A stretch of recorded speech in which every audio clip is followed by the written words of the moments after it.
Good afternoon, my friends. Grim here. I hope all is well today. Welcome to Perusing Premodern number 3, where I learned the Premodern format for your entertainment. So, this is a deck that's off the beaten path for me. Not only am I quite new to the format, but I'm new generally to strategies like this. This is kind of a tempo build. It's a green-blue threshold deck with a splash of white, but base green-blue. And wow, there is just so much to love about this strategy. In my few games with it prior to making this video, and then the games we're about to see in the video, and then the ones that we played after for fun, I have to say that this deck is a deck of many faces. It takes on many different roles, and therefore is kind of skill challenging because in some instances, it kind of plays itself. It all comes together. Your path is clear. In other instances, not so much. So I found it very appealing. There is a learning curve for me. I think I made a couple mistakes in the games we're about to see, although I haven't reviewed them yet. But this is new territory for me in multiple different ways. But I'm very excited about a deck like this existing. It seems like it's viable. It seems really, really fun. And we had a lot of fun today. Thank you for watching. Thanks as always to all patrons, including the 3 who joined me as opponents today. We have the Dogfish making his Premodern debut, and we have Bobby and Dan returning Premodern Nemesis coming back for another crack at Grim. And we have actually a bit of a technical that happened with Dogfish's recording. I did it on short notice. I didn't have the right setting. It got all jacked up. So I'm going to bring you that one as the first of 3 as a replay, better than the visually distorted recording that I ended up with, and then the 2 against Bobby and Dan live recorded as usual. So we're going to get into all that. First, we got to see exactly what this deck is up to. Alright guys, Threshold, so named for the iconic ability. In the case of Nimble Mongoose, it is a 1/1 for 1 with Shroud that becomes a 3/3 if Threshold is achieved. In other words, if you have 7 or more cards in your graveyard. Werebear, a 1/1 for 2, taps to make green, but becomes a 4/4 when Threshold is achieved. So right there, those 2 cards sum the deck up pretty well, because in the context of Premodern, a 3/3 for 1 and a 4/4 for 2, especially with both of them having either utility or some kind of protection effect, these creatures are well above rate in Modern. So much like the way, for example, a mid-range deck, the exchange of resources generally benefits a mid-range deck, all else being equal, because they have higher card quality when you're 1-for-1ing or drawing off the top near the end of the resource exchange. The similar concept, but in a different way, is applicable here, because if you're exchanging resources in any way, 1-for-1, for example, with permission, you're filling up the graveyard and you're increasing your card quality of Werebear and Nimble Mongoose. While we're talking about the threats, the third threat in the main deck, they're all 4-ofs, is Kyrian Dryad, a 1/1 for 2 whenever you cast a spell that's white, blue, black, or red, so in this case, white or blue, she gets a +1/+1 counter. So another card that rewards you for interacting by directly growing the power and toughness of your threats. And that's basically what the deck is up to. We want to stick a threat or 2 or 3 and ride it to victory, but we're not just mindlessly playing out our threats as we get them. We're not an aggro deck in that sense. We're not a go-wide deck either. We are trying to pick our spot to stick a threat, and we're trying to hold up interaction, card advantage, or indeed pressure the opponent's resources in a way that they might not be prepared to deal with. So, thinking of those threats, let's take you quickly through the list. We've got 4 Flooded Strand, and some beautiful Odyssey basics. Mongoose and Werebear both hail from Odyssey. I thought it was nice to get our lands matching 3 island, 2 forest, 1 plains. We also have 4 copies of Wasteland, and if you're thinking the mana base is a little bit sketchy, it is. It's only 20 lands, it's a 3-color deck. We've got 4 colorless lands. The Flooded Strands can't get forest. All of our threats are cast off of forest, so it's definitely a bit of a stretch, but the Wastelands will make more sense momentarily. 4 of Yavimaya Coast. We've got inconsistency. We've also got pain. If you're splashing colors in a format like this, it's just how it is. And talk about pain. City of Brass. It's a rainbow land, but it's gonna take its toll. So, Mox Diamond makes it all better. Mox Diamond is how we can get turn 1 Werebear. for example, and start making mana and then maybe have 4 mana by turn 2. This is how you really accelerate out of the gates. Mox Diamond is also how you make your mana base a little bit better, not only by fixing, but by pitching the least useful land. On top of all of that, Mox Diamond contributes greatly toward Threshold, so it accelerates your mana production, it also accelerates your graveyard, and that's really, really nice for reasons we've already gone over. Moreover, Mox Diamond, just a generically very powerful card in a shell where it makes sense. Here it clearly does. Mental Note is nice glue for the deck. It's a 1-mana blue instant. Mill 2, draw a card. Well, obviously that's going to keep the gas coming while filling up the graveyard, exactly what we want. Swords to Plowshares is actually the only main deck white card, and this is just a nod to how powerful this is. The premier removal of Premodern, for sure. Going to handle a lot of things that the deck otherwise could not handle, especially in the blue and green colors, where if stuff hits the table, sometimes it's going to stay there forever. We already talked about Werebear, Kyrian Dryad, and here at the 2-drop slot, we have a lot more to see. This column is almost entirely permission, with one notable exception. Daze is probably the premier piece of permission in this entire deck, because Daze is yet another card that plays really well with Mox Diamond, it plays really well with Kyrian Dryad, and conceptually, it plays really well with the idea of having a smaller number of threats, but ones that you can ride to victory if you can protect them in crucial early turns.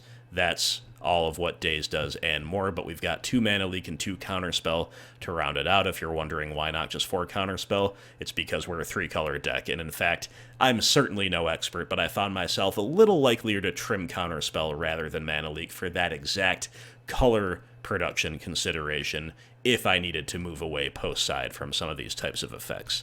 Accumulated Knowledge is really, really cool in this deck because you're obviously holding up permission a good amount of the time. You want to be able to do something that rewards you for holding up permission if your opponent doesn't play into it. It's an instant speed draw, and it just gets better and better the more copies you see. It's another thing that rewards you for this milling, the kind of the blind milling with Mental Note. Can put an AK in the graveyard, and then your other ones will be better. And there's also a line with Intuition where if you don't need to tutor anything in particular, and you haven't seen any accumulated knowledges yet, or you've seen only one, you can Intuition for the remaining 3.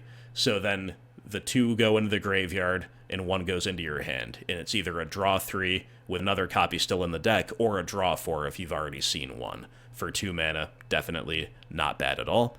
Again, that's if you have nothing better to do. Sometimes with Intuition at the top end, you'll be tutoring a Wasteland, you'll be tutoring a threat, you'll be tutoring a Swords to Plowshares, whatever the case might be.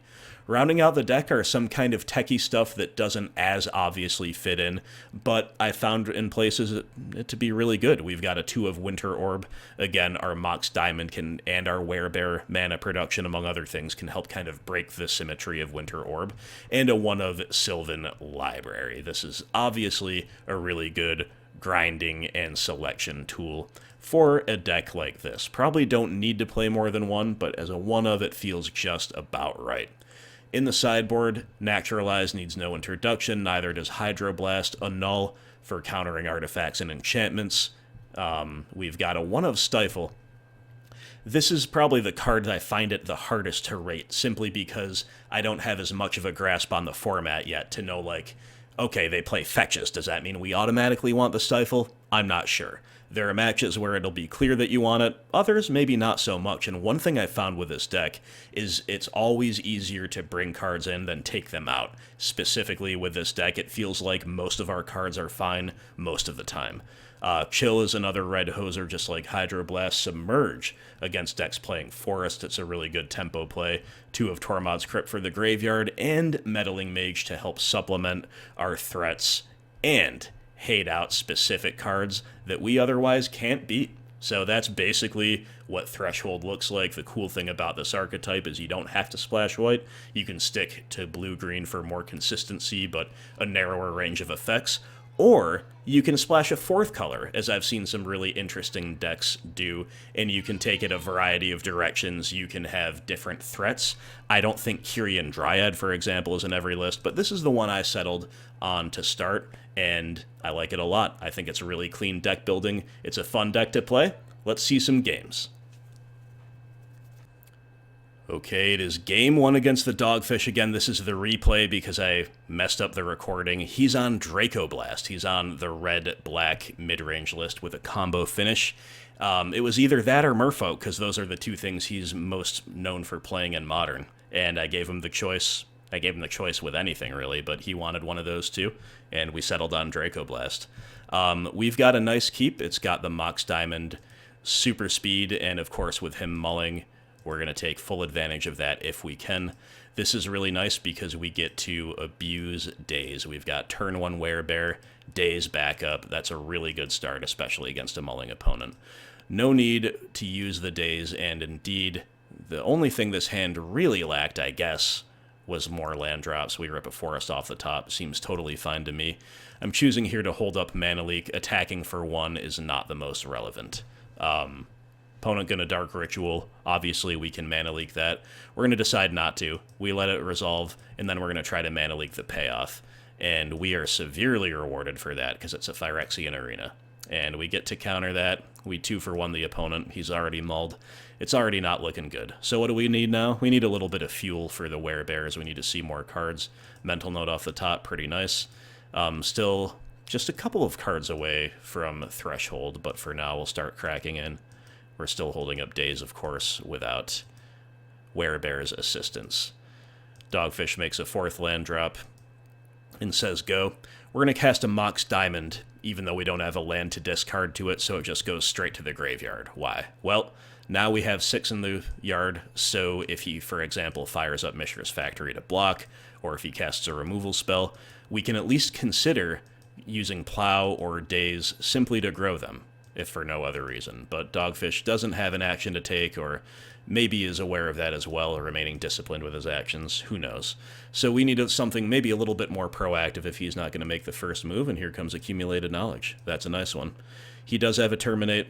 We're not going to fight over this. We're just going to float green, let it resolve, in case of you-know-who, Nimble Mongoose. So that was actually a decision. I almost instinctively floated a non-green color, but I was like, no, it actually should be green, because that's one of the few things we definitely main phase while still being able to hold up a hardcast Daze. Not that we have to hardcast it, but this kind of lets us have both. And once again, Dogfish just going to pass. He's got 3 cards in hand. Our threats are now actually quite relevant. All of a sudden, the corner is being turned with extreme ferocity. Still no removal, and on the end step, this is kind of what I had been expecting. He's going to go for the combo. It's Insidious Dreams, pitching another Insidious Dreams in Hypnotic Spectre. So a pretty poor hand, and obviously we had an answer to the Spectre. So we get to hardcast the Daze. We could have even just let it resolve, right? Because even if he combos us, we let the whole combo resolve every part of it.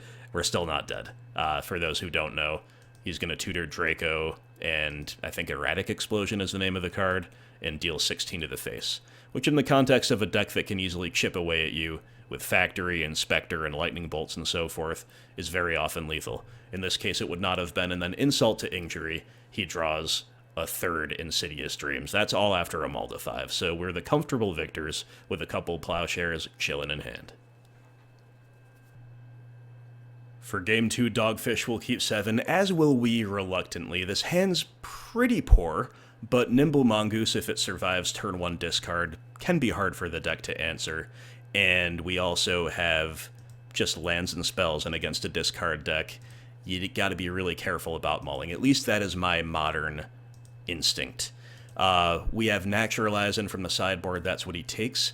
That card, I wasn't necessarily sure if it is the first thing to side in, but it can kill Phyrexian Arena, which is a big beater. It can kill Dystopia, and it can actually kill threats like Masticore. If the game goes so insane that he's hardcasting a Draco, I guess we could kill that too. Unfortunately, given our 3-spell 4-land keep, he's opened on Double Duress, taken away that Naturalize, taken away a Swords to Plowshares. I decide whether or not to main phase the Mental Note. In the end, we do. There's no need to do it before attacks, at least, but we're going to see if we can draw a Mox Diamond or a second Mongoose.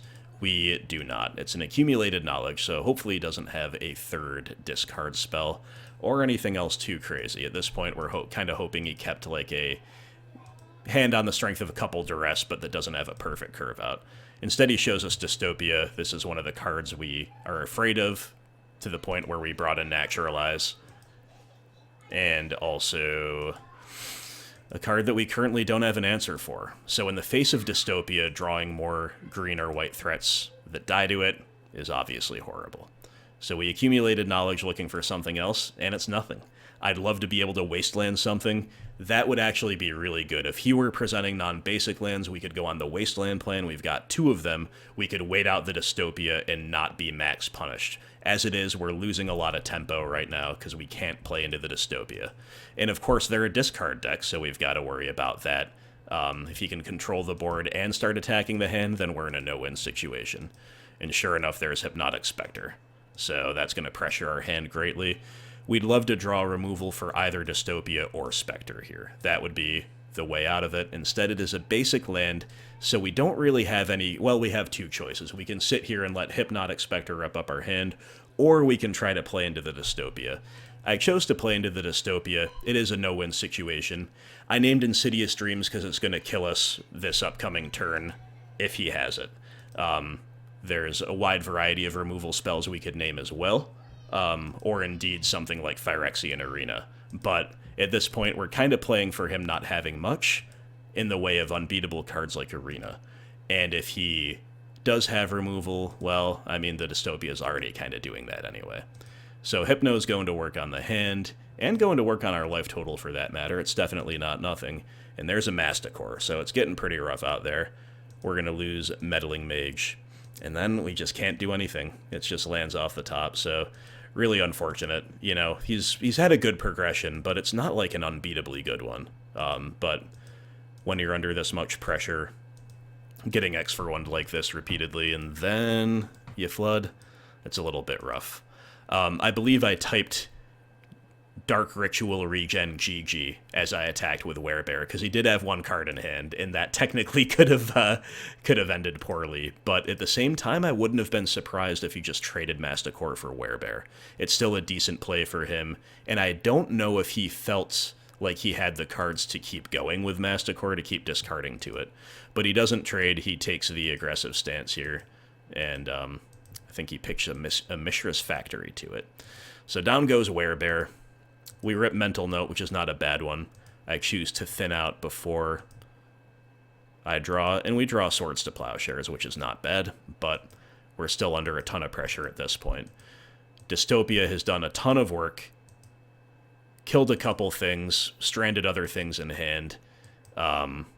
He discards his Draco, so the combo is still in the deck at this point, to our knowledge, at least to some degree.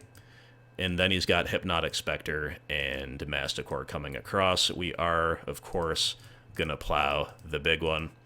Our land base is definitely chipping away at us, too, in an unfortunate way. We give him some of the life back that he lost from Dystopia. It's just all like we're doing stuff, but it's all a little bit underpowered compared to what he's doing. Mongoose off the top, definitely not bad, but we definitely need something else to stay alive off the top if he gives us another turn. He's got a land drop, we've got another turn, and it's permission. Spoiler alert that Daze is actually one of the best cards, I think, overall in this league, if I'm remembering the other games to follow correctly.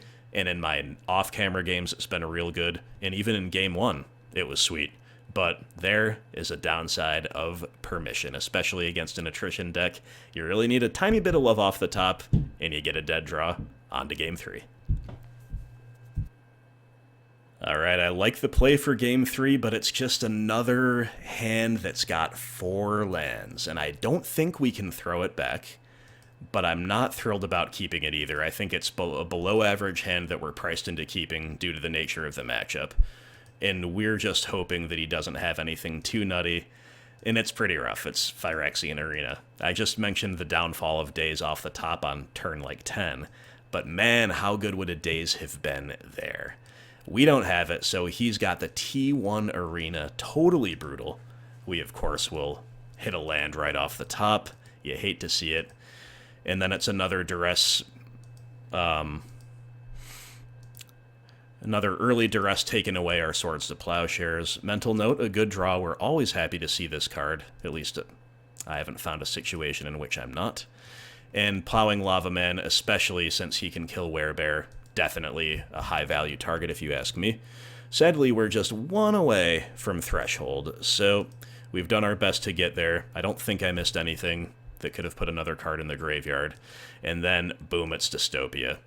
You hate to see it, so we are against a 2 of Hate card that he's seen both post-side games on Curve. And in both cases, we have drawn immediately threats that can't be played into it without dying, or lands. And on top of that, we've got Phyrexian Negator. Now, when I first saw this, I was like, really? Is this the card to side in? I was not sure. I do think it can be sketchy in places against a creature-based deck like ours, even if we're not a go-wide deck playing Lightning Bolts where it'd be terrible.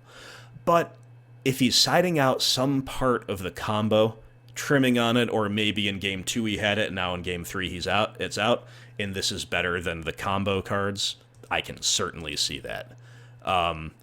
But either way, we're in a rough spot. Dystopia, keeping our cards in hand, and once again we draw another permanent that doesn't survive. So, once again, we're faced with a similar choice as we were when we faced the Dystopia Spectre Wombo combo. We're not against something that pressures our hand directly, but we're against Phyrexian Arena, which is providing inexorable card advantage. So, I'm thinking, well, he's going to draw discard effects anyway, or he's just otherwise going to outscale us. We've got to play into it and hope for the best, get one good Sylvan Library activation and dig toward an answer for one of these cards, and force him to use up a lot of life, because Arena and Dystopia, there's a lot of life to be lost there. That said, one good thing about Phyrexian Negator is if you do have to sack permanents, maybe there's some synergy here, right? Maybe it'll be time to sack the Dystopia, for example, anyway. So, because I want one Sylvan Library activation at least, I feel I need selection and possibly advantage, depending on what we see. I don't block with Meddling Mage, even though that would have been an okay time to block. Unfortunately, it's just like Game 2, where he has these X for 1 permanents that are really hard to stop, and then follows up with just a ton of pressure. More pressure than the deck tends to have typically, because this is not like the Rock with a high threat count and a lot of big stuff, right? Post-sided is a little bit more, but still. Definitely unusual amounts of pressure here from the Draco Blast deck. And Sylvan Library finding us a couple things, but more selection than advantage, nothing worth 4 life if you ask me. So, here comes Nimble Mongoose. Again, against Dystopia, it's kind of no-win, but he's going to lose the Dystopia, feeling the pressure of the life total, knowing how well our deck can pressure. But it's definitely pretty rough.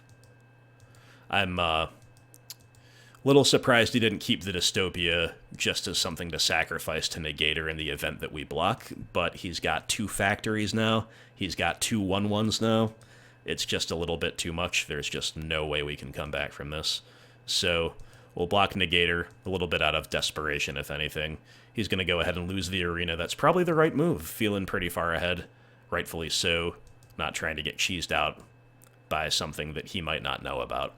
So we see cards that are not going to get us there, but I think our best line is this. We put the Mox back, we pay 4 to keep Flooded Strand in hand, and then a 5th life to fetch, so we can cantrip into something that's not a land or a Mox Diamond with our accumulated knowledge, because this is only drawing us 1. And once again, good old days, when we need a catch-up card, dead in hand, and we are absolutely wrecked by the post-side beef, and more importantly, by these black enchantments out of Draco Blasts. So, I think we were on the receiving end of like a top 20th percentile, or I guess 80th percentile is the more accurate term, progression if you take both post-side games combined. I think the matchup's okay, but it might be slightly poor for Threshold. We had unusually poor top decks, especially considering I trimmed some number of Mox Diamond and some number of permission spells. After we fell behind, we drew too many of those and too many lands. So we definitely showed in Game 1 how we can get out ahead of a deck like this, have a little bit of well-timed permission and some good pressure, but post-side, the advantage And the attrition, just a little bit too much for us. Good games. Uh-oh. Uh-oh, we're losing the die roll against Burn. Can we even win, or do we just go to game 2? Our hand's a little weird. Like,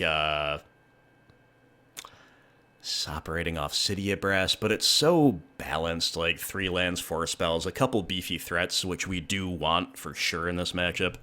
I think I meant to keep it. I'd be 1,000 times happier on the play, though. And it's not like a rock-solid hand, either.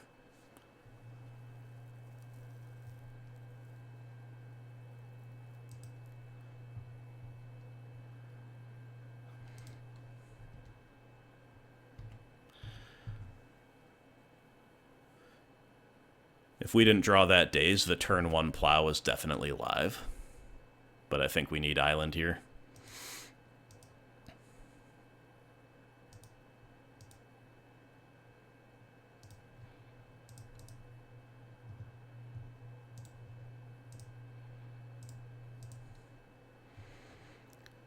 More Dazes, alright. Mox Diamond. Cool.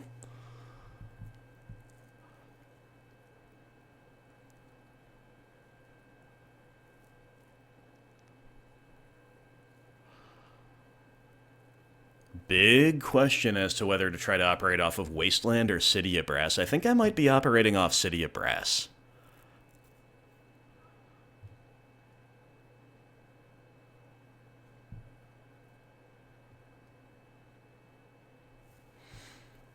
We might be able to get him 2, so there's 4 cards in the graveyard. Mox Diamond's going to make it 5. We play Werebear. Okay, so what if we go Werebear, Plow the Lava Man, then we can Daze in response to a burn spell to make Werebear a 4/4.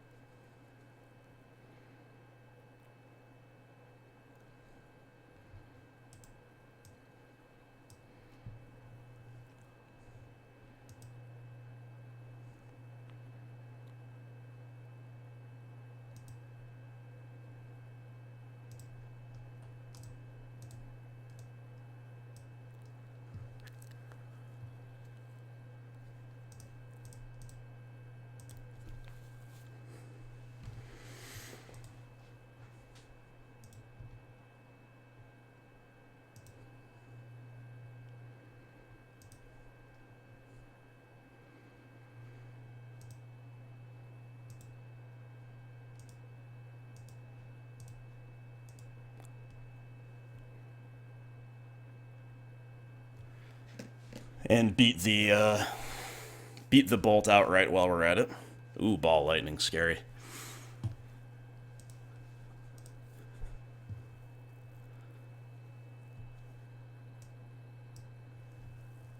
Winter Orb? Super nice, right? It's gotta be. I think unless he has Fire Blasts, this is gonna be quite good for us.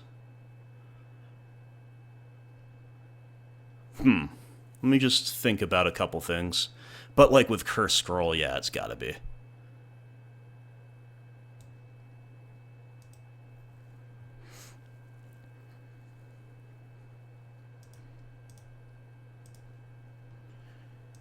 Cydia Brass definitely hurting us a lot, but we got the beats.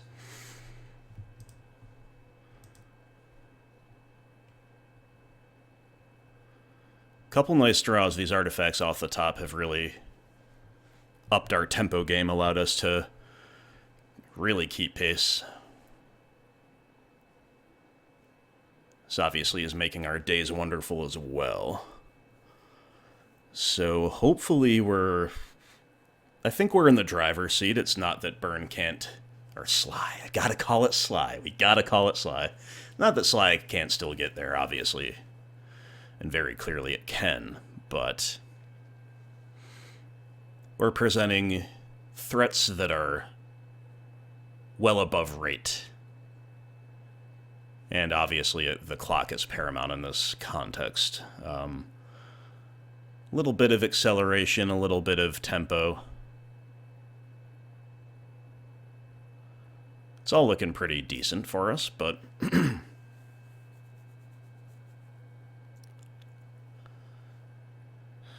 I think so far Daze is going on the cover for sure, just from these first couple matchups. It's been absolutely incredible. And that's even in a deck that is 3-color, right? So not as flush with islands as it might be if it were a 1 or 2-color deck, to say the least, but I'm gonna assume that the red splash is really worth it. Or sorry, the white splash. Looking over there at Dan's beautiful red cards and these glorious mountains. Scott Bailey. Love to see it. But the white splash has got to be worth it for Plowshares. Meddling Mage. Alright, we're sacking 2. Yep.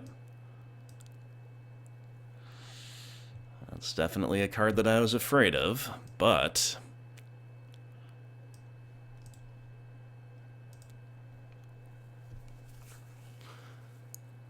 we are able to counter the Flame Rift, thankfully. And we're just a bit flooded, so we are dead to Ball Lightning.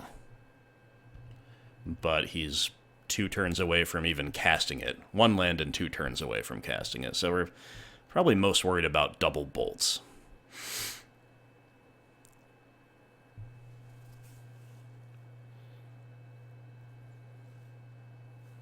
Concession. Alright. Taking game 1 from Sligh when we're on the draw is definitely nice. I think it took an above-average progression for sure from us to do that. So, we've got Chills to play. We've got Hydro Blasts to play. Those are guaranteed. As far as what comes out, I'm going to cut the slower thing, Sylvan Library. I think even though Winter Orb was potentially game-winning there, it might be a potential cut. And then probably lose a couple counter spells, play the Dazes and Leaks. This is a matchup where we leave all our Mox Diamonds, I'm given to assume, and you could almost cut like a Mental Note or Accumulated Knowledge. Some of these cantrippy cards could be just a tad bit slow. But I think instead I'm going to cut my Winter Orbs, even though, again, they were good. And then I have room for 1 Meddling Mage, which is not bad just as a 2-2 that can randomly hose like a late-game Fire Blast, or a 1 of Naturalize to beat a Cursed Scroll or Sulfuric Vortex type of card. I'm playing the Naturalize, but you could go either way. I think they're about as good as one another. And our other sideboard cards are taking care of red spells pretty handily. So we'll play Naturalize to beat the scroll, basically, more than anything. And scroll gets better if we're cutting Winter Orb, right? I have never, since playing this deck a little bit, which still in the single digits of matches played, I've never felt like, oh, these cards all clearly come out. I usually have more to bring in than I have to take out. Just an interesting observation. This hand is very similar to the one we had first game. It's just doesn't have that turn 1 Mental Note, but otherwise a couple threats, a couple pieces of interaction, and the exact same trio of lands. It worked out last time. This time I'm just a little bit less excited about it.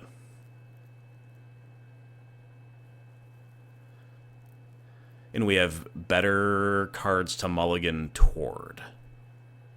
So I think it's okay to keep it. I also think it's okay to ship it. I'm on the fence for sure. We don't have removal. I think that's the big difference. We opened on a Plow last time. Now it's a Naturalize. I think that's going to be just enough to mull, but it's a close one. And looks better. Just wish it was 7, but we'll keep. And I'm actually going to put accumulated knowledge back, which is weird when you have mulliganed, for sure. But we're going to try to draw a white land for that Swords to Plowshares. I think we're generally kind of banking on drawing a third land, which we have, and it's white. So that's cool. But I think I'm supposed to play... Well, Yavimaya Coast doesn't enable days. So I kind of want to plow the Lava Man.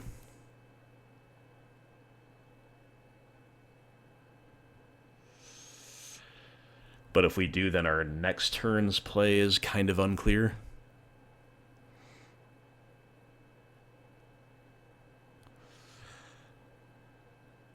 This is weird. Maybe we'll just play a Nimble Mongoose and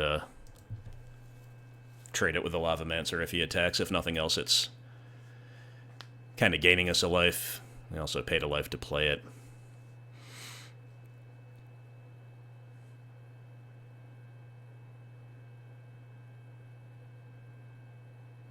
And as much as I do think Lavamancer is a good plow target, so is Ball Lightning. So if we end up kind of passing our turn 2 with it up, I think that's fine.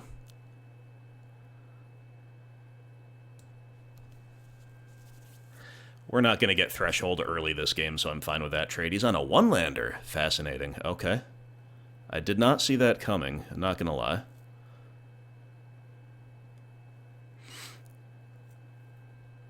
So now we don't have to play around Ball Lightning, so I think I'm just going to get... At this point, I want to start filling up the graveyard. And having drawn the plains, I'm going to go get Island. Play a Mongoose and say go.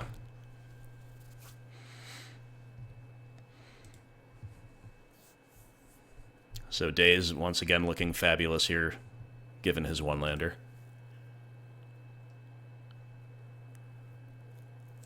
I think I'm probably dazing anything, even though we have Plow for that. Nah, I'm actually letting that resolve. We're going to untap and Plow it and attack. And then we'll have a hard cast Daze. Or, even better, we do this.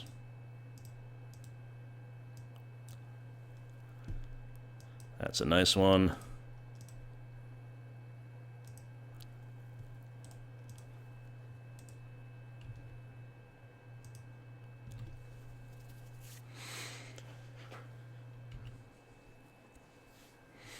And we can even beat, like, land Pyroclasm. I don't know if he plays a card like that against us. It's risky, it's going to wipe his stuff, and sometimes ours, sometimes not ours.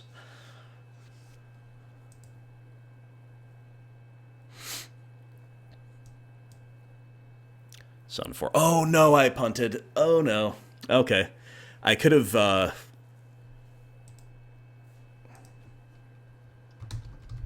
I punt. I could have just grown the Dryad. I don't care about this Cursed Scroll. Yep, could have grown the Dryad. I just clicked a little too quickly. Obviously realizing it right after. Feels bad, man.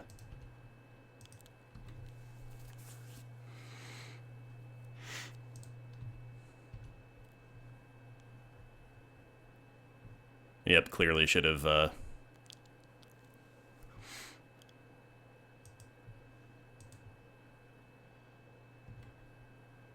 Yeah, we'd be in such good shape if I didn't make that fatal error. Oh well.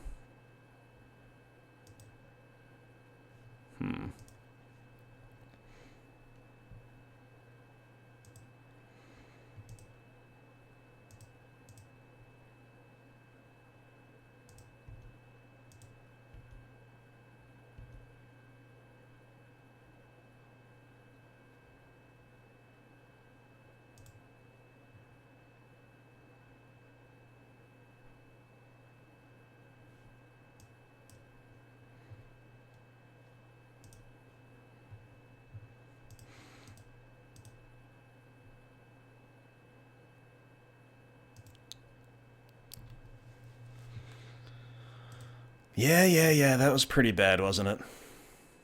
It's also possible we'd just fire off a Naturalize. I don't know exactly how the mana would have worked, but that we would have been able to get Threshold.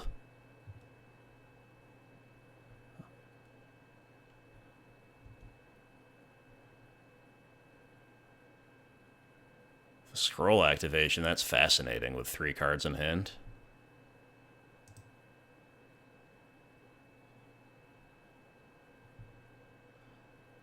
Okay, so he did not he names Fire Blast and then reveals Incinerate. Got it. Huh. Alright, Intuition's a hype draw if I've ever seen one.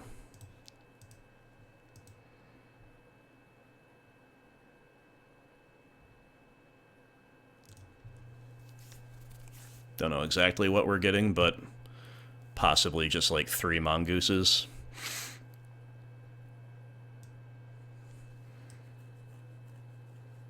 We could just get Chill Hydro Blast or something like this too. We don't have 3 Mongooses. Mongoose. So maybe it's just double Hydro Blast and a Chill.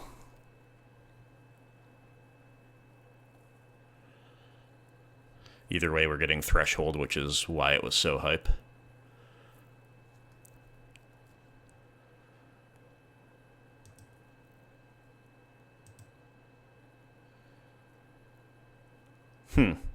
If we get Chill...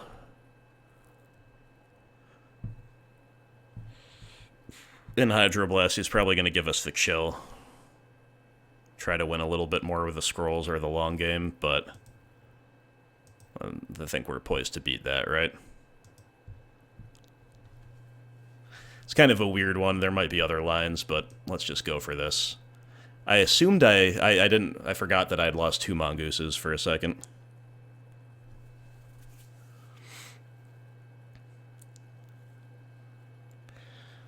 So now the card I'm actually arguably more afraid of than anything is Tormod's Crypt, because if he's able to take a Werebear off of Threshold and kill it, then we might have a big problem. And if he decides to go for an aggressive Fire Blast, then obviously the... well, never mind. Okay, so he gives us Hydro Blast. Got it.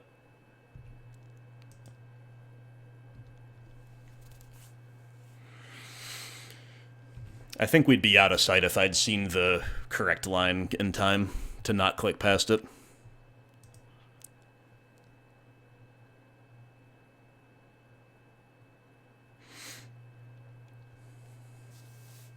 But I still think we're in good business. We know he has Incinerate, Fire Blast, and he just drew a mountain, so there's 1 unknown.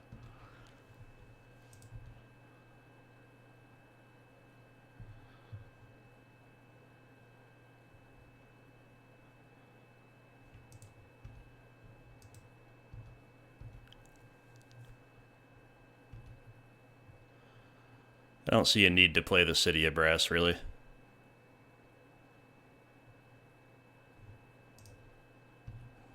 But holding it doesn't really accomplish anything except maybe if we drew Mox Diamond, it'd be better to hold it. So that, once again, as I do the thing, I realize why not to do the thing. Basically.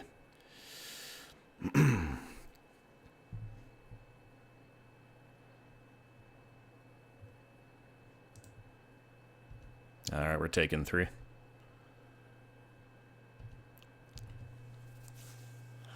We know for a fact there's bigger spells in the deck. Goblin Patrol. Yes, that's cool.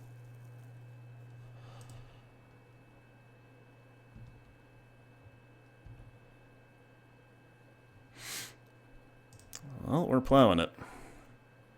Not a bad draw.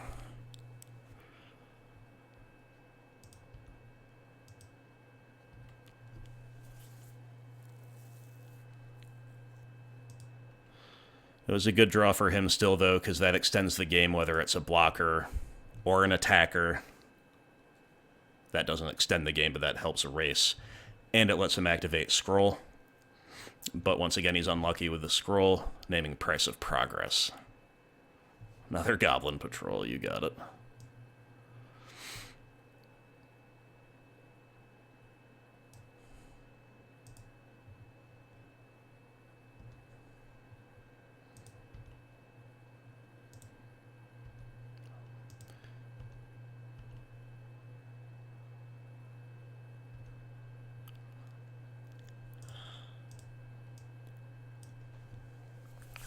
We're playing Mongoose even though...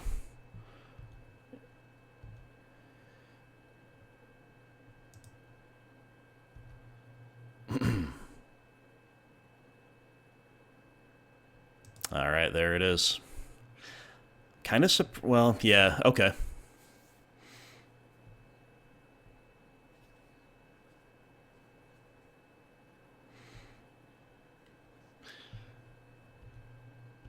I guess it's the right move for sure, actually. You can't just throw a spell away to make the scroll activation guaranteed, can you?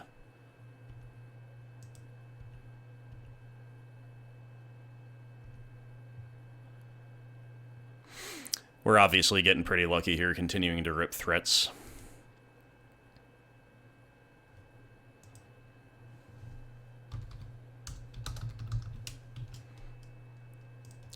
It's true.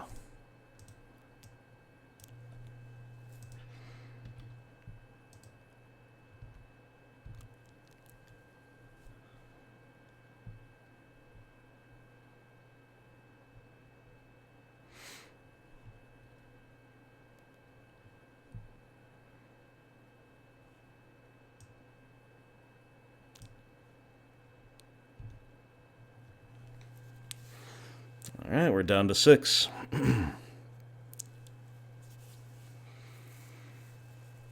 Just saving that Hydro Blast for Fire Blast.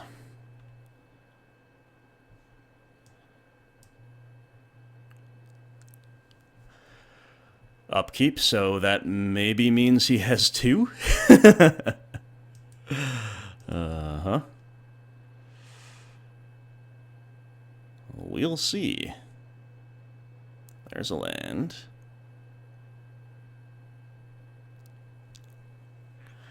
It's actually terrifying.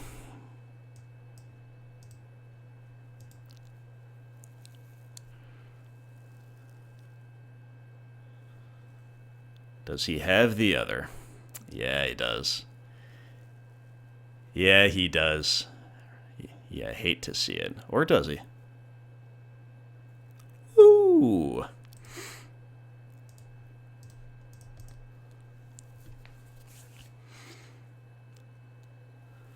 Only myself to blame, my friends.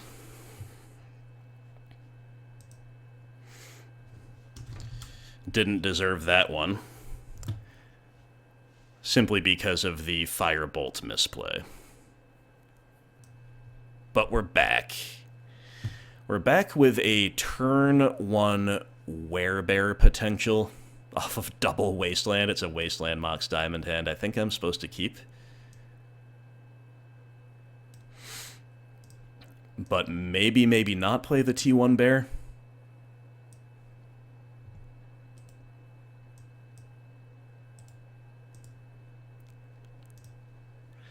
That is hard for me to say.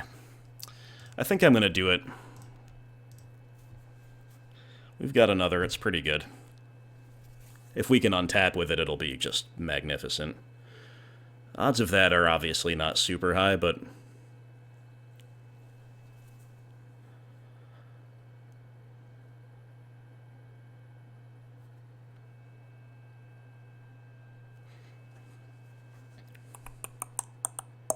But it's possible, and even if it doesn't happen, it could price him into a less than optimal play. Like if he's got a turn 1 threat, he has to play turn 1 Lightning Bolt instead.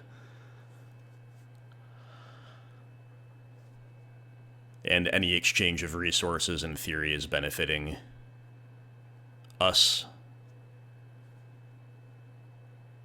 Because we have higher individual card quality for the most part. And it fills up the graveyard. Okay, there's the Jackal Pup.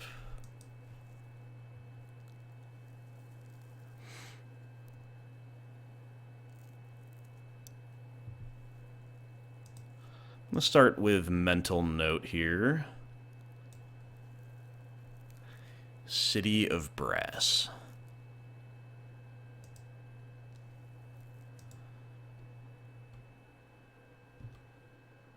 Then we're going to say go.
I think I'd rather let that resolve and then draw off of accumulated knowledge, but it's close.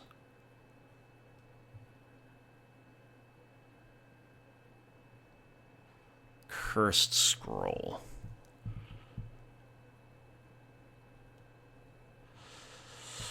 I don't really love leaking either of these, but Scroll is just quite good in so many progressions. It's just tough to know if he has another one. I'm going to feel bad about leaking it, but you got me.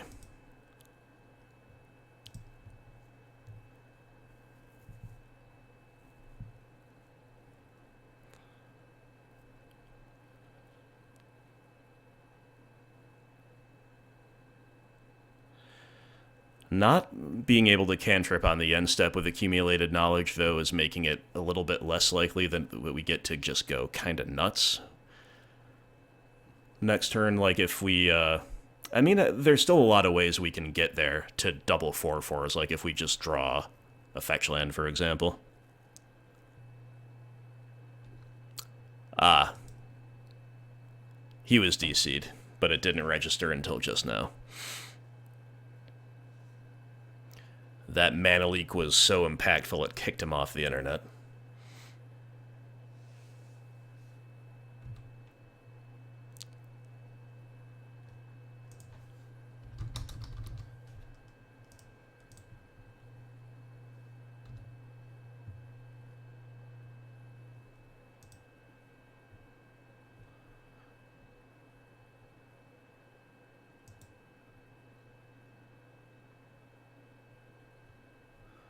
I'm not saying too much here because I may go back and edit these spots. We'll see if I remember to do that. We'll see if he's back because he's once again ticking down.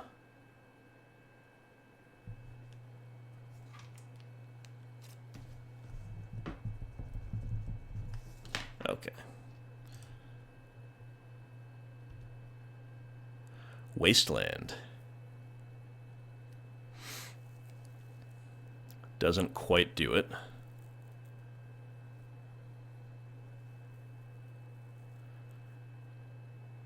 As far as turning Werebear on, so let's just begin with the AK.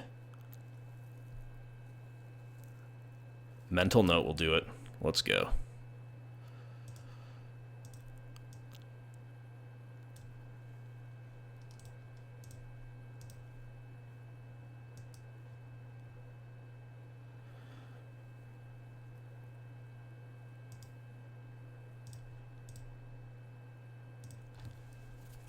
All right, we made 2 4/4s, which was the goal. We had to tap one of them, though. The goal would be to not even have to tap one of them. We've obviously gone shields down with Hydro Blast as well as far as a counterspell goes, which is where it's more powerful, I would say. However, there's obviously targets for its removal. Well, that's totally fine with me. We're not in danger of Ball Lightning because he paid Echo. And thus the thing I would probably want to counter the most this turn is no longer too big of a deal. I am taking a block here if he 2-for-1s himself for it. That's fine.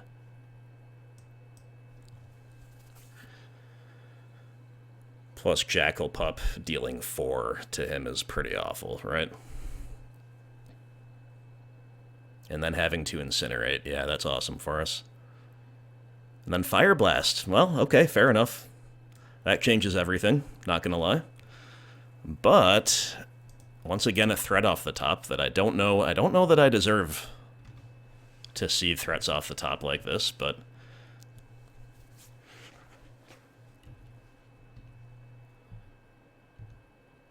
we're getting them.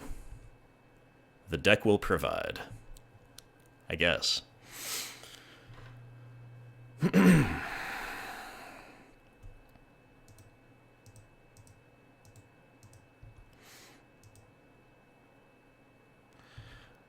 So we're winning the race as things stand. I think we're supposed to, therefore, attack.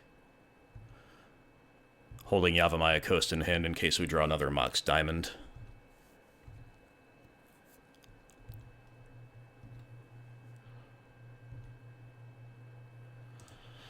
And our aggressive stance is rewarded because we draw another Mongoose. Let's go. It's really good.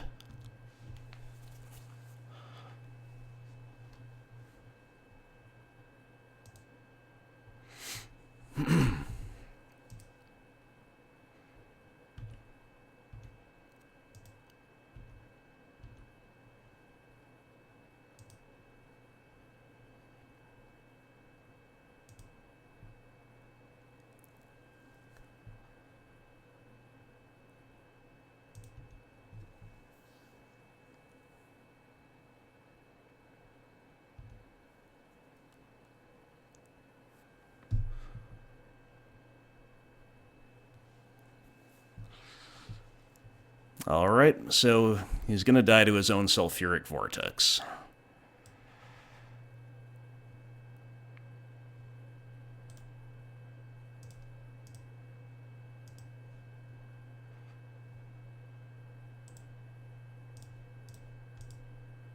Unless he's not even double Fire Blast. Well, he can't have double Fire Blast because he only has one card in hand. That would be the only out here as far as I can tell. And one mountain shy of that as well. So I kind of thought I saw a ball lightning coming. We were going to have to counter that one or kill it, whichever was more stylish. There's one Fire Blast. Oh man, he's close. GG's, man.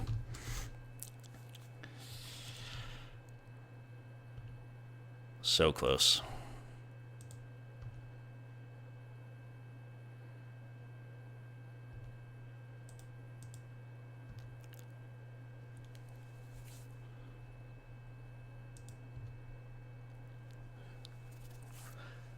Alright, GG's, well played. Hello, my friends. Grim here against Bobby. Good luck, have fun, Bobby. I don't like being on the draw. Our hand's pretty okay-ish? I don't know how good it is. It's got lands and spells. It's got the Wasteland plus Daze strategy. I think I can keep it on the potential strength of Daze.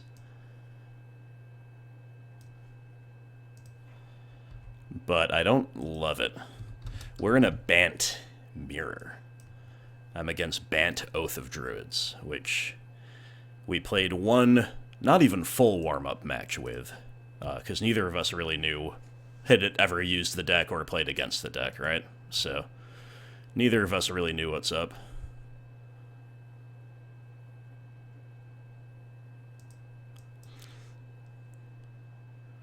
I guess we have to kind of daze the oath with our hand, having drawn the third werebear.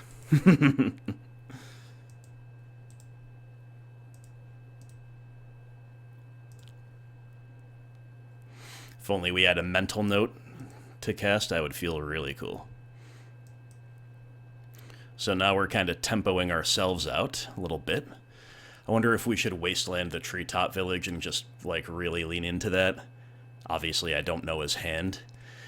I actually think I'm going to make the executive decision to do that, knowing full well that it could really not work out for us. But I have to hope that he's got a little bit of a fail rate. No green mana for a second oath, for example, and perhaps this is actually going to work out for us. We'll see. We could just keep wastelanding the creature lands. I'm honestly not against it. It's really weird. But I think I'm going to do it because it's fun. Alright, even if we draw a third wasteland and he presents a third non-basic, I might not do it, but it's paying off. Let's go. Alright.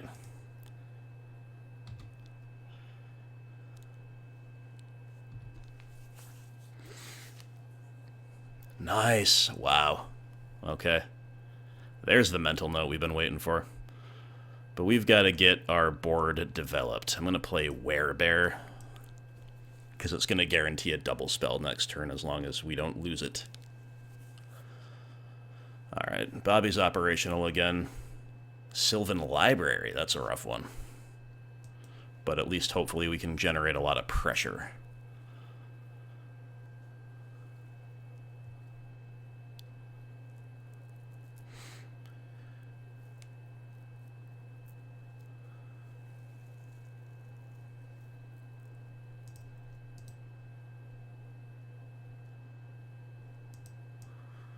Alright, I guess we go Dryad into Mental Note. I think we're firmly in the aggro role. We don't really get rewarded with no land drop, but I guess we can't complain overall about the land situation.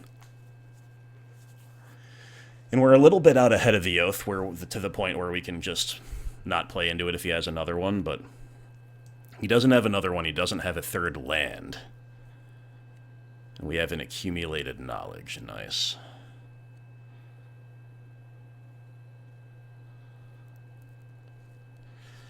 I think this is good enough pressure to just attack and say go. Hold up either counterspell or AK. Obviously, we can do a lot more potentially if we like main phase an AK, hit a third land drop, hit something else. We're growing the Dryad, whatever. I still think we'll grow the Dryad at some point, somehow. I think we'll just let him impulse and then plan to counter whatever he finds off of it, or AK if he passes. But basically, between him having to tap Yavimaya Coast and the extreme likelihood of us casting one blue or white spell, we do have a 2-turn clock.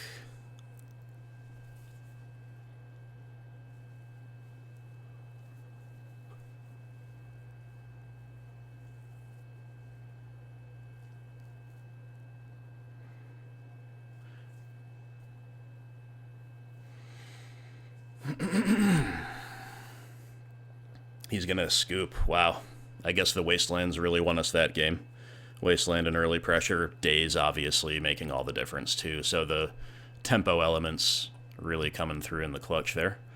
Like I said, we did 2 games, a semi-complete match as a warm-up to just kind of not totally be noobs for you, and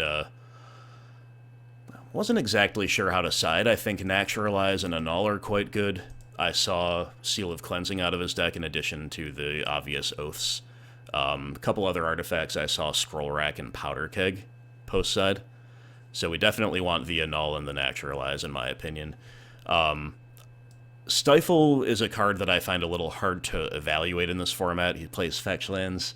There's a few other activated abilities, but I don't know if it's worth a card on average. Submerge is kind of fun, but there aren't that many forests in the deck that I saw, but playable. I don't think we care enough about the graveyard, and then obviously the anti-red tech doesn't come in. So we could play up to these 6 cards rising to 9, maybe even fewer than 6 if we don't want like all 3 Meddling Mage, for example. But what comes out is the problem I found, right? I actually ended up kind of shaving a couple Mox Diamonds, a couple threats. In this case, I chose Werebear and Cutting the Winter Orb. That's what I did in the warm-up. And for the record, I actually think all those cards are perfectly fine, but I think Permission is king here.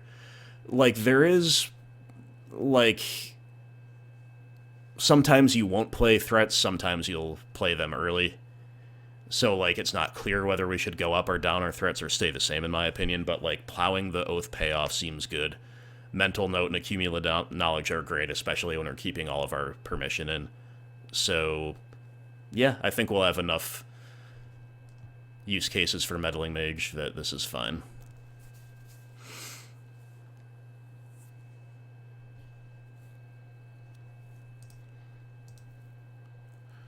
Alright, this is a one-lander, but we're on the draw, and it's actually a really good one-lander if we can hit a second land that's not plains, basically, or a colorless land. So I'm going to keep it, because we obviously have the turn 1 Mental Note Daze off of Island Wombo combo on the draw, and then just being on the draw, plus the Mental Note to cantrip, we're that much more likely to hit our land. Just in case he's playing Stifle, I'm going to main phase. This is also a power move. We're showing, you want to get dazed again, really? You want to go for it again? I don't know. I don't know, bro. Be careful. We've got some Beauteous Odyssey, I believe. Yeah, Odyssey basics. I'm trying to make the basics match for you.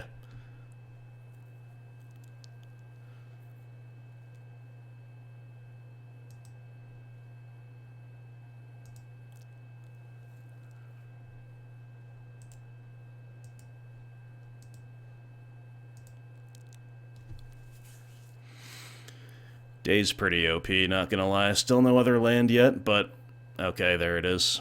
Alright,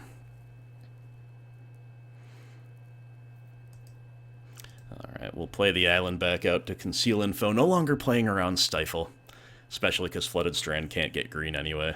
So it's unclear until we take a next draw step whether we want plains or island off of it.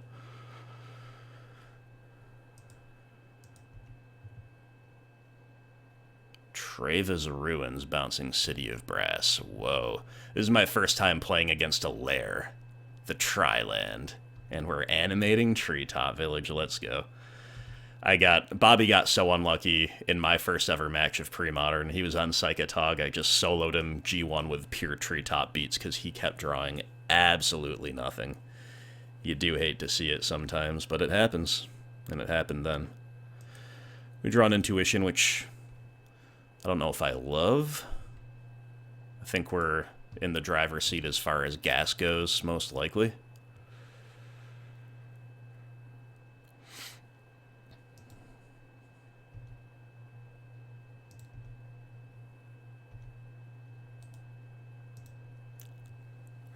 Gonna leave that fetch uncracked. Don't want to thin my deck.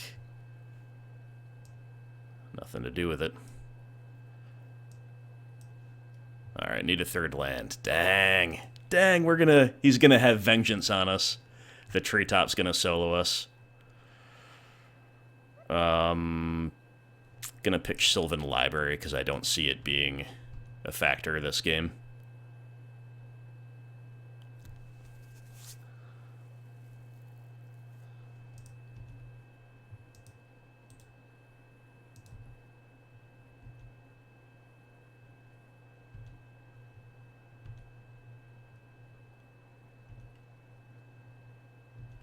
Alright, deck, let's go. Let's do something.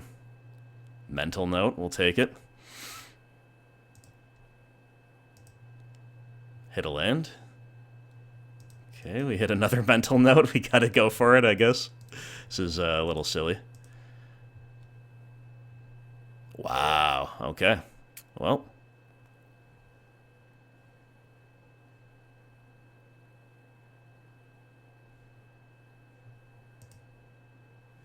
I'll pitch a counter spell, I guess, even though we have double blue. We have many other counters that are hopefully just as good. Possibly should have just been a mana leak there, but I don't think it matters. It's not going to be the decision that matters in this game, that's for real. So, We get another land, and it's a painful one. Well. So what is our best way to try to stop Treetop? I guess it's probably to play Kyrian Dryad and try to cast 2 blue spells. We could also Intuition for 3 Wastelands and guarantee that we get one.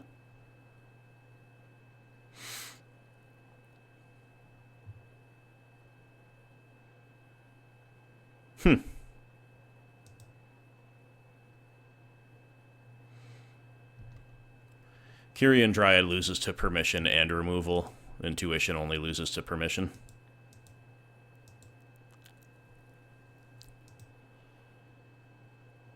Impulse.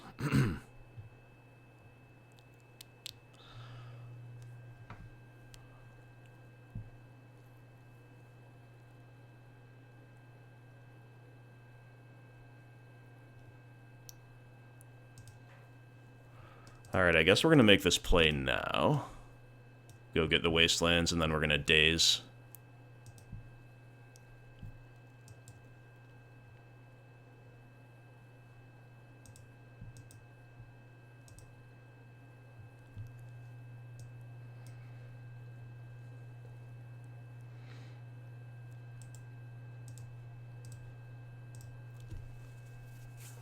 Obviously, we're in huge trouble here. We're going to be at 2 after he connects, with City of Brass rapidly becoming unusable. We're very far behind on tempo. I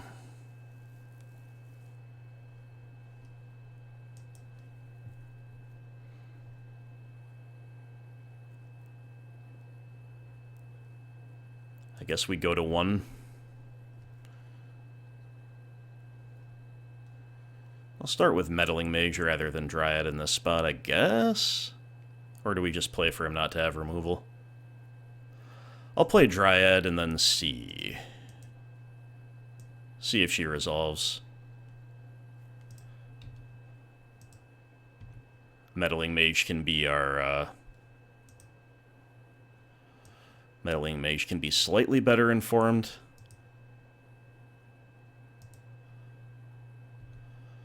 Based on what happens here and its counterspell, fair enough.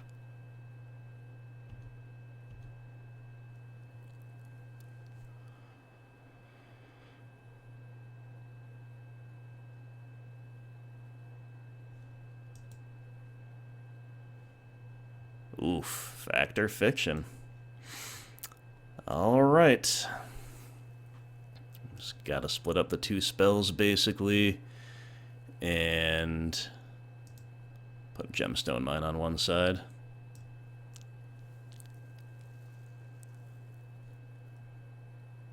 So he's taking Tutor and 2 lands.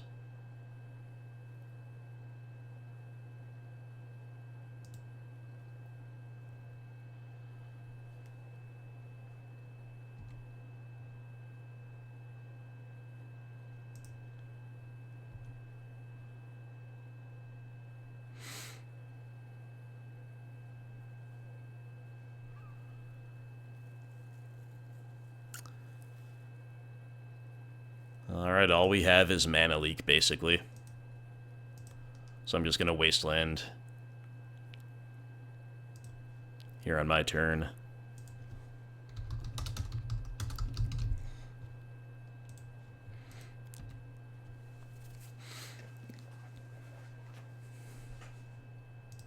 I guess we're leaking this. I don't know if we're going to have a better chance to actually make Mana Leak matter.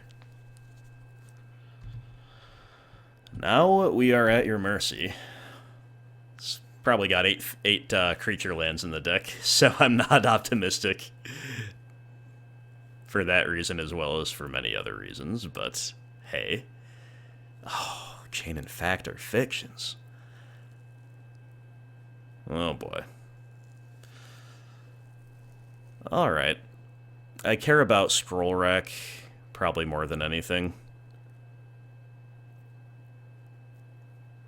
I actually care about Treetop Village more than anything, so I want to bait him into taking the non-Treetop pile.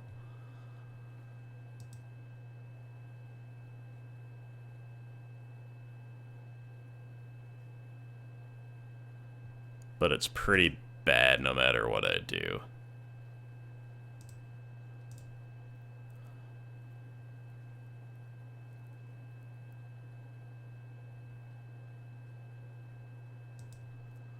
Alright, I don't want to make it too obvious. We're going to do it like this. We'll see what he does. I'm sure I'm not winning this game either way. He takes Treetop Village. That's the move.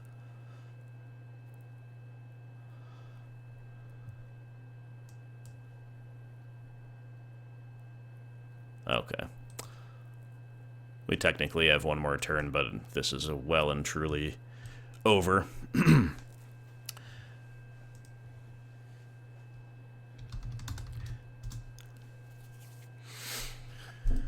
So, that was interesting. What did we learn from there? Well, we learned that he's playing fact or fiction, and that's a problem as the game goes along. But I don't think we have a great deal to worry about as far as what we're not doing to stop it, besides maybe, like, Winter Orb. Winter Orb's definitely decent in the matchup. I just don't really know what to cut for it, you know? But on the play, maybe, like, we could get a little more aggressive. Again, it's just a problem of what to cut. Maybe Intuition's just that little bit clunky. He says revenge.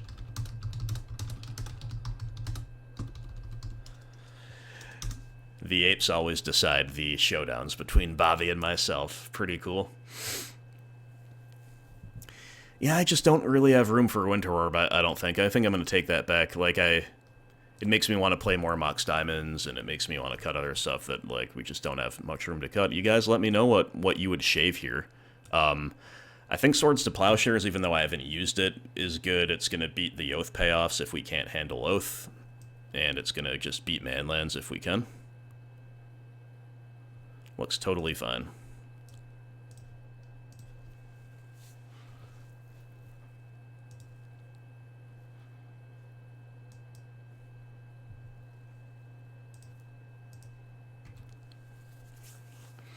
We got that Mental Note Days Wombo going again.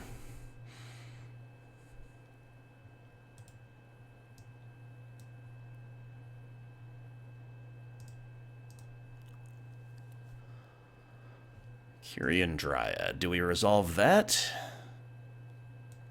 Or the Sylvan Library? I think I might actually play the threat here. I think the hand wants me to play the threat.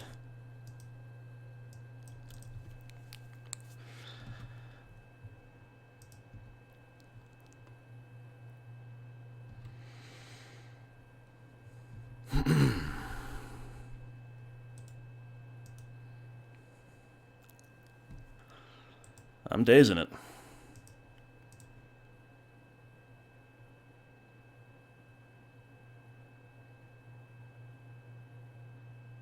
Yep.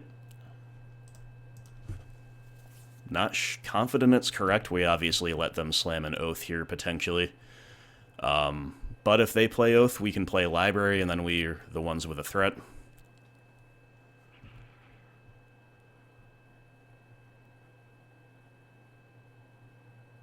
We milled a Fetch Land and a Mox Diamond, which are some decent mills, although I would definitely take a Diamond.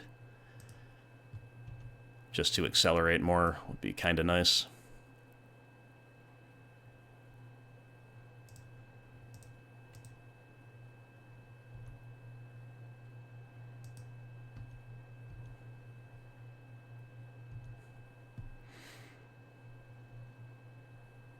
Alright, I want to try the Library here. I'm not confident it will resolve at all, but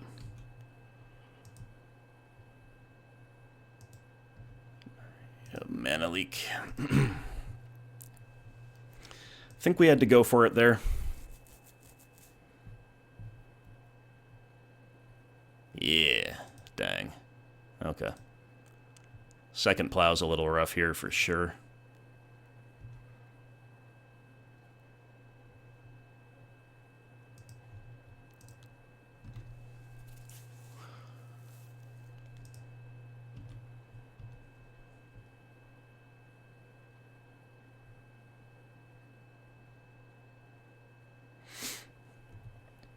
All right.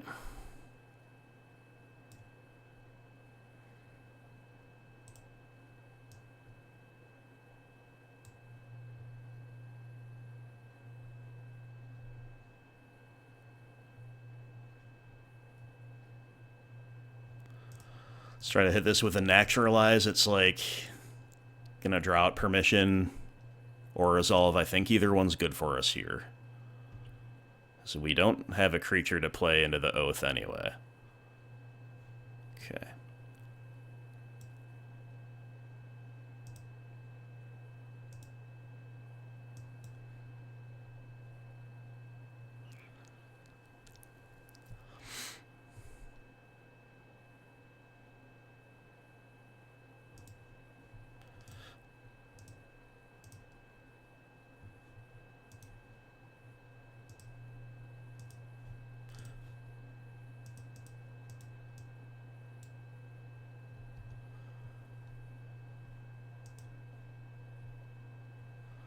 Think we just here go for the 3 accumulated knowledges and try to set up a draw 3.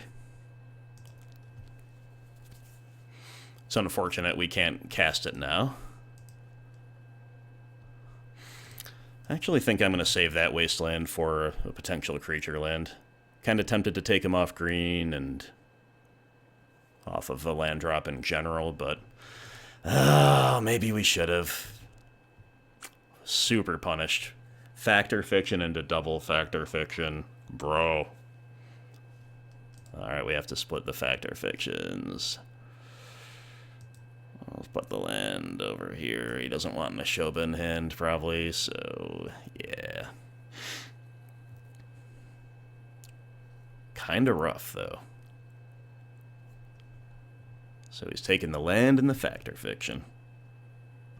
Alright. Fair enough, my man.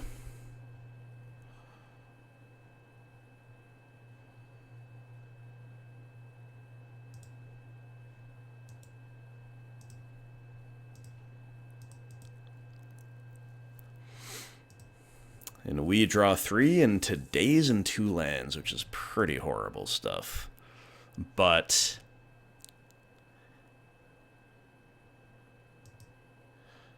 it could make our days good if he doesn't have a 6th land. And he goes for the Factor Fiction while we're somewhat tapped out.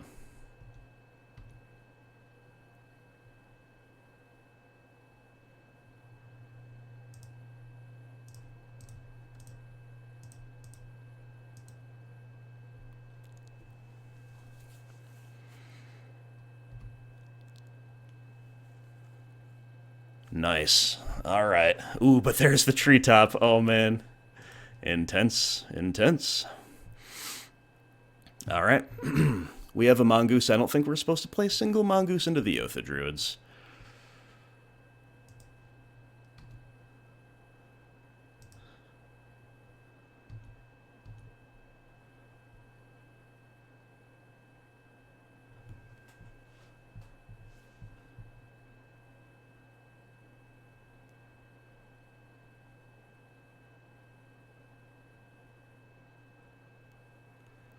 Gaia's Blessing, shuffling Factor Fiction and the payoffs back into the deck. Yeah, that's pretty good.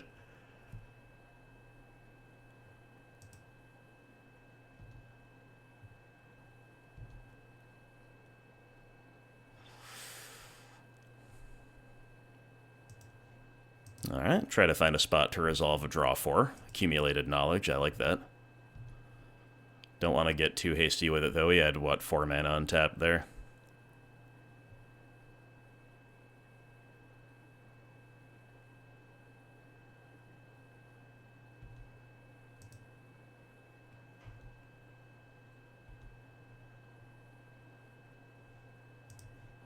I'm going to plow this.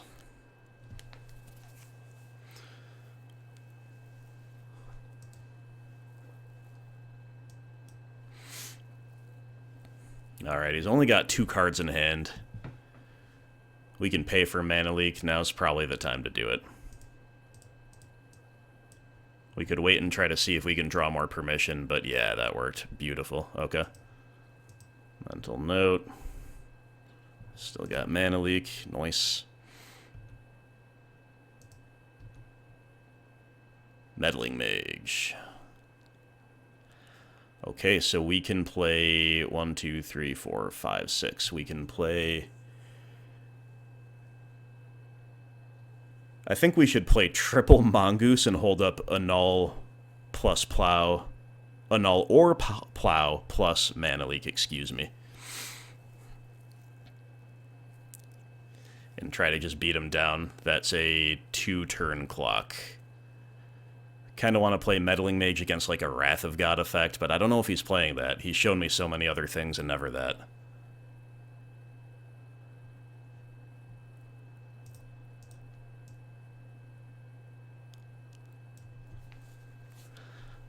So it's time to go for it.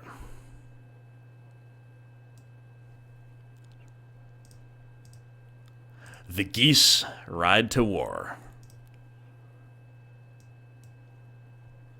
We could also play a Meddling Mage as well and hold up only Annul or Plowshares. I think we gotta hold up Mana Leak and have the flexibility of the other two. I don't suspect that a Meddling Mage is the difference here, especially because I'm not fully confident on what to name, if I'm being honest. Alright, Oath of Druids will finally trigger for the first time in this matchup, and in the warm-up matchups, I might add.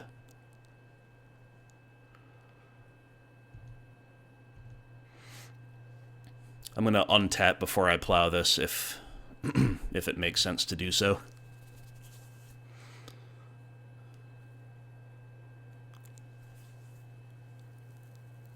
I just hope. I don't know what I hope. We still have to beat another payoff next turn. I hope he only has one, basically.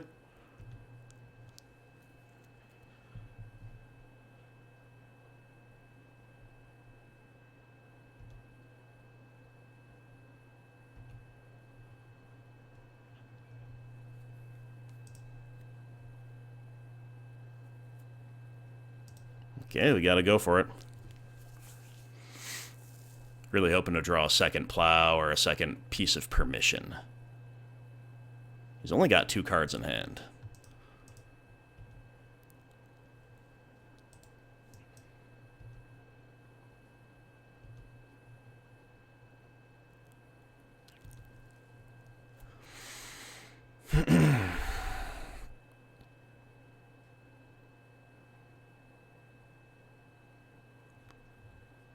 What was I talking? Oh, I completely forgot about him gaining 7 life from the clock.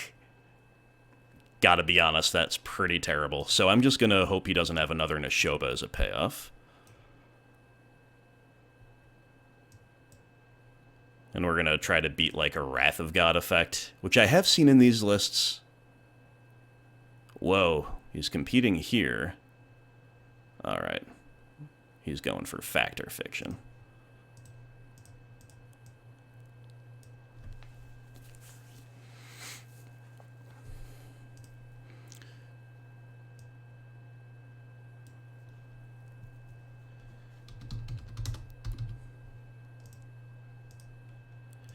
Alright, so now we hope that he basically sided out like a payoff or two for Oath.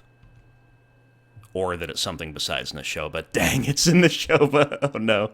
So we just need to draw another Plow here. Uh-oh. He's casting one from hand? Whoa! Uh-oh. Yeah, we're pretty dead. I think. Thank the Lord, no days. Lol, so true. Alright, so now we have to kind of fight through these things somehow.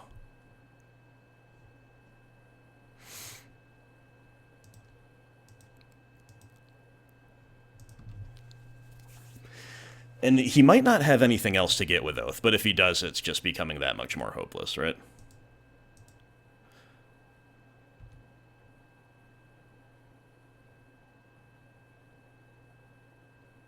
Okay, nothing more to get.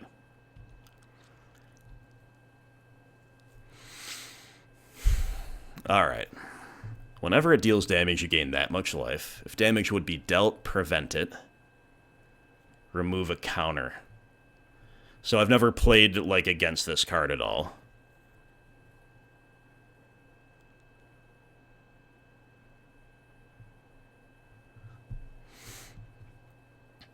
Or shuffling plow. Yeah, okay. Powder keg and blessing. I wonder if he should attack first and then after our blocks shuffle one of these back in. But maybe he's got enough stuff to try to cantrip too. Mishra's Factory.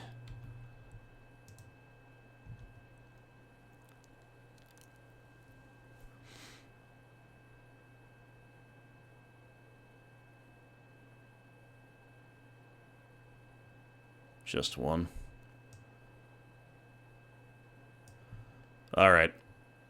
I think blocking like this is going to kill it by removing 7 counters from it, right? Enters the battlefield with 7 counters. When it deals damage, you gain that much life. If damage would be dealt, prevent it. Remove a counter. Okay. If I was going to block like this, I probably should have thrown another thing in there, just... Oh, it only... I knew I might have been reading something wrong. Prevent that damage, remove a counter. Yeah, this thing's kind of unbeatable. That's the whole point, right? But that still might not have been the worst block technically, just because it's going to let us dig more to plow. But we're going to have to start chumping.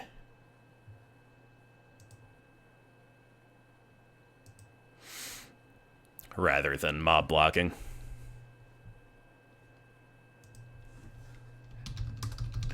Hey, but I'm not alone. Bobby didn't know how it works either. See? We're meant to play this match. I'm just gonna name Swords to Plowshares because we're kind of all in on beating their removal. And I'm also a Swords to Plowshares deck, so that was actually a punt, but we'll just block with that mage, it's fine. We've got to block with one thing at a time. Soon his Oath of Druids will be working for us. This game has turned into a mess, by the way. Apologies for that.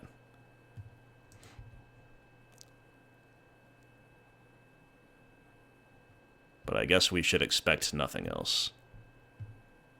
Does he swing with both now? Just the 7/7, huh? Okay.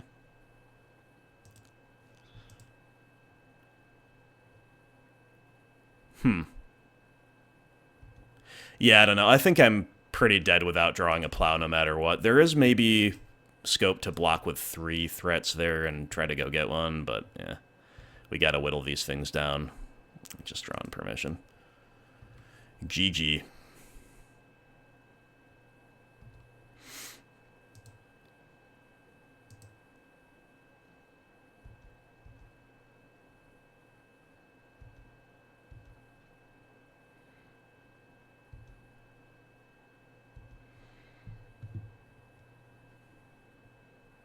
Yeah, now's the time to turn them both sideways, huh? So we've got to throw away our whole board.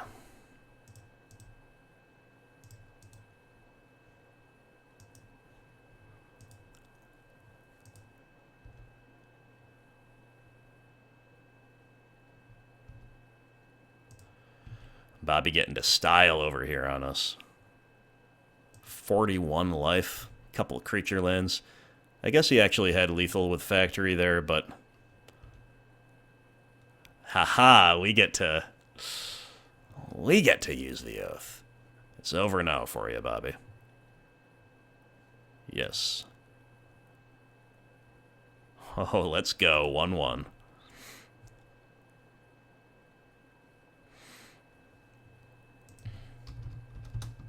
GG's well played. That's about that.